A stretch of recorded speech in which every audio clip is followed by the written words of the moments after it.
Praise the lord. ప్రభు అయిన యేసుక్రీస్తు వారు ఈరోజు మనకు అందిస్తున్నటువంటి వాగ్దానం 1 యోహాను 2వ అధ్యాయం 27వ వచనం. ఆయన వలన మీరు నొందిన అభిషేకము మీలో నిలిచిచున్నది. క్రీస్తు విరోధుల విషయంలో జాగ్రత్త. బిడ్డలారా, ఇది చివరి గడియ. క్రీస్తు విరోధి రానున్నాడని మీరు విన్నారు. ఇప్పటికే క్రీస్తు విరోధులు చాలామంది వచ్చారు. తద్వారా ఇది చివరి గడియ అని తెలిసింది. క్రీస్తు విరోధులు మన నుండి విడిపోయారు. నిజానికి వాళ్ళు మన వాళ్ళు కారు.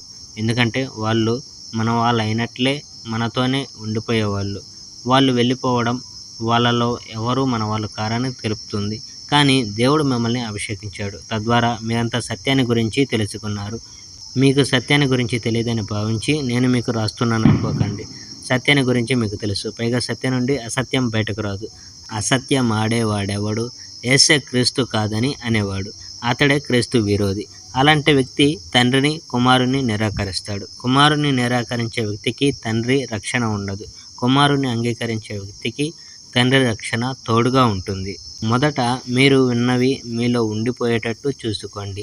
అప్పుడు మీరు కుమారునిలో, తండ్రిలో జీవించగలుగుతారు. పైగా ఆయన మనకు నిత్య జీవం గురించి వాగ్దానం చేశాడు. ఇవన్నీ మిమ్మల్ని తప్పుదారి పట్టించడానికి ప్రయత్నం చేస్తున్న వాళ్ళని గురించి రాస్తున్నాను. ఇక మీ విషయం అంటారా? దేవుడు మిమ్మల్ని అభిషేకించాడు. దానివల్ల కలిగిన ఫలం మీలో ఉంది. మీకెవ్వరూ బోధించవలసిన అవసరం లేదు. మీ అభిషేకం వల్ల మీలో జ్ఞానం కలుగుతుంది. దేవుడు మీకు నిజంగా అభిషేకం ఇచ్చాడు. అది అసత్యం కాదు. ఆయన బోధించిన విధంగా ఆయనలో నివసించండి.